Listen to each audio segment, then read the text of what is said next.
আসসালামু আলাইকুম সবাইকে, আশা করি সবাই ভালো আছেন। নতুন আরেকটি ভিডিও নিয়ে পিঙ্কিশ রান্নাঘরে আপনাকে স্বাগতম। শীতকালেই আমরা সব থেকে বেশি পিঠাপুলি খেতে পছন্দ করি, আর ভাপা পুলি তো সবার পছন্দের। আজকে আমি আপনাদের তৈরি করে দেখাবো ভাপা পুলি পিঠা। এই পিঠার A to Z আজকে আমি আপনাদের সাথে শেয়ার করব। আশা করি ভিডিওটি না টেনে সম্পূর্ণ ভিডিওটি দেখবেন। চলুন দেখে নেই আজকের ভিডিওটি। পিঠা বানানোর জন্য আমি প্রথমে খামির তৈরি করে নিব। তার জন্য আমি এখানে চালের গুঁড়ি নিয়ে নিয়েছি। আমি চালের গুঁড়িটাকে ভালো করে ভেজে নেব, এতে করে খামিরটা তৈরি করতে খুব সহজ হয়। চালের গুঁড়িটাকে অনবরত নেড়ে ভেজে নিতে হবে। যখন ভাজা হয়ে যাবে তখন দেখবেন চালের গুঁড়িটা একটার সাথে একটা লেগে থাকবে না, ঝরঝরা হয়ে যাবে। তখনই আমরা বুঝবো যে চালের গুঁড়িটা ভাজা হয়ে গেছে। আমি এখন চায়ের কাপে মেপে আপনাদেরকে একটি খামির তৈরি করে দেখাবো, যাতে করে আপনারা সহজেই বুঝতে পারেন যে খামিরটা আমি কিভাবে তৈরি করেছি।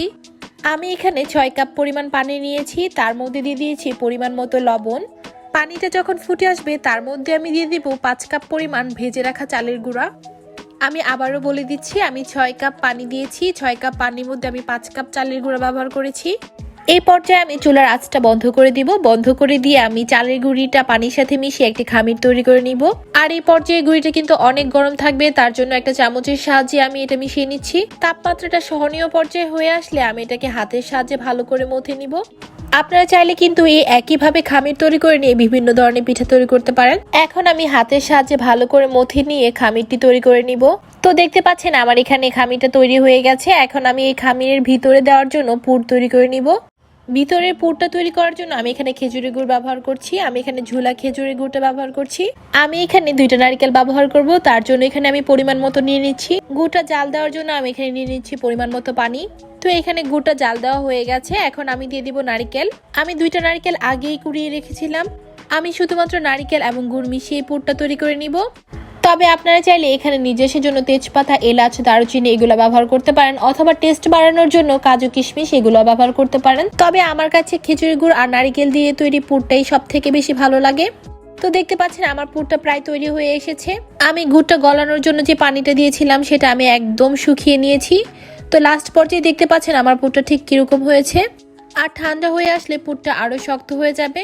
যখন আমরা ভাপ দিব পুরটা একদম নরম হয়ে যাবে। এখন আমি একটা পিঠা তৈরি করে নিব। তার জন্য এখানে আমি পরিমাণ মতো খামির নিয়ে নিয়েছি। আপনারা আপনাদের পরিমাণ মতো খামির নিয়ে নেবেন। আমি এখানে দেখিয়ে দিচ্ছি আমি কিভাবে পিঠাটা তৈরি করেছি। আমি একটা পিঠা আমি বেলে দেখিয়ে দিব, আরেকটা পিঠা আমি হাতের সাহায্যে বানিয়ে দেখে দিব।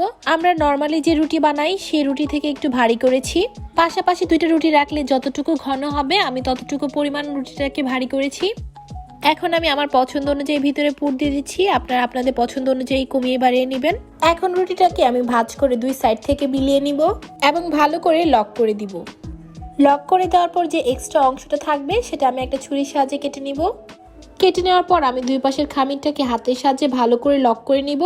তা না হলে দেখা যাবে আমরা যখন পিঠাটা ভাপ দিব তখন ভিতরে পুরটা বের হয়ে আসবে।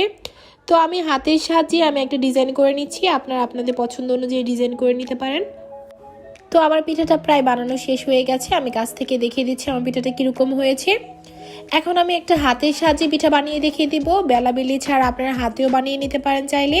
তো আমি প্রথমবারের মতোই পরিমাণ মতো খামির নিয়ে নিয়েছি। খামিরটাকে আমি হাতের সাহায্যে গোল শেপ দিয়ে প্রথমে, তারপর আমি এটাকে চেপে চেপে একটা কড়াইয়ের মতো করে নিচ্ছি।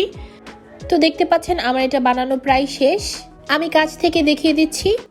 আমি এটা রুটিটার মতোই পাতলা করেছি। তো আপনারাও চাইলে বেলাবেলি ঝামেলা ছাড়া এভাবেও তৈরি করে নিতে পারেন। আমি এখন পরিমাণ মতো পুর দিয়ে দিচ্ছি। পুরের পরিমাণটা পরিমাণের চেয়ে বেশি দেওয়া যাবে না। বেশি দিলে দেখা যাবে পিঠাটা আপনার লক হতে চাইবে না, পিঠাটা খুলে আসবে যখন আপনি ভাপ দিবেন। তো আমি প্রথমবারের মতো ওই হাতের সাহায্যে চেপে চেপে ভালো করে 2 সাইড থেকে লাগিয়ে নিচ্ছি এবং ডিজাইনটাও আমি প্রথমবারের মতোই করে নিচ্ছি। এখন আমি 2টা পিঠাকেই পাশাপাশি রেখে দেখিয়ে দেব। এটা হচ্ছে বেলে বানানো পুলি পিঠা, আর উপরেরটা হচ্ছে হাতে বানানো পুলি পিঠা। তো একইভাবে আমি বাকি সবগুলো পুলি পিঠা বানিয়ে নিয়েছি। এখন আমি পিঠাগুলোকে ভাপ দিয়ে নিব। তার জন্য আমি একটা পাতিলে পানি দিয়ে এর উপরে স্টিলের ছাঁকনিটা আমি বসিয়ে দিয়েছি। পানিগুলো গরম হয়ে যখন এরকম ভাপ উঠতে শুরু করবে তখন আমি বানানো পিঠাগুলো দিয়ে দিচ্ছি। আমি প্রথমে পিঠাগুলো বিছিয়ে দিয়ে তারপর আমি একটার উপর একটা পিঠা দিয়ে দিচ্ছি। এতে ভয়ের কোনো কারণ নেই, পিঠাগুলো ভাঙবেও না, খুব সুন্দরভাবে ভাপ হয়ে যাবে। আগে কিন্তু ভাপা পুলি বানানোর জন্য ছিদ্রযুক্ত মাটির হাঁড়ি পাওয়া যেত, এখন সেগুলো আর দেখা যায় না। আর এই স্টিলের ছাঁকনি কিন্তু প্রায় সবার বাসায় থাকে। আমি পরিমাণ মতো পিঠা দিয়ে তারপর একটা ঢাকনার সাহায্যে ঢেকে দেব এবং 10 মিনিটের জন্য ভাপ দিয়ে নিব। তো আমার পিঠাগুলো ভাপ দেওয়া শেষ। আমি 10 মিনিট সময়ের জন্য ভাপ দিয়েছি। আমি এখন দ্বিতীয়বার আবার পিঠা দিয়ে ভাপ দিয়ে নিব। তবে দ্বিতীয়বার ভাপ দেওয়ার আগে অবশ্যই চেক করে নেবেন যে পাতিলে পানি আছে কিনা। পানি না থাকলে অবশ্যই পানি দিয়ে নেবেন। তো একইভাবে আমি বাকি সবগুলো পিঠা ভাপ দিয়ে নিয়েছি। এখন আমি একটা পিঠা কেটে আপনাদের সাথে শেয়ার করব। আর আপনারা চাইলে কিন্তু এই একই পিঠাগুলো তেলে ভেজে নিতে পারেন, তবে ভাপ দেওয়া পুলি পিঠাই আমার সব থেকে বেশি ভালো লাগে, তার জন্য আমি ভাপ দিয়েই নিয়ে নিলাম। তো দেখতে পাচ্ছেন আমার পুলি পিঠাগুলো ঠিক কিরকম হয়েছে। আর আমার পিঠাগুলো কিন্তু খেতে অনেক সফট হয়েছে। আশা করি আমার আজকের এই পিঠা বানানোর ভিডিওটি আপনাদের কাছে ভালো লেগেছে। যদি ভালো লেগে থাকে তাহলে প্লিজ আমার চ্যানেলটা সাবস্ক্রাইব করবেন। আর যারা সাবস্ক্রাইব করেছেন তাদেরকে অসংখ্য ধন্যবাদ। আর আমার চ্যানেলে কিন্তু আরো অনেক পিঠার ভিডিও রয়েছে, সেগুলো অবশ্যই চেক আউট করবেন। আমি লিঙ্কগুলো ডেসক্রিপশন বক্সে দিয়ে দিব। আর আমার ফেসবুক পেজটাও কিন্তু ফলো দিবেন, আমি লিঙ্কটা ডেসক্রিপশন বক্সে দিয়ে দিব। তাহলে আজকের ভিডিও এখানেই শেষ করছি। দেখা হবে নেক্সট কোনো ভিডিওতে। সেই পর্যন্ত সবাই ভালো থাকবেন, সুস্থ থাকবেন। আল্লাহ হাফেজ।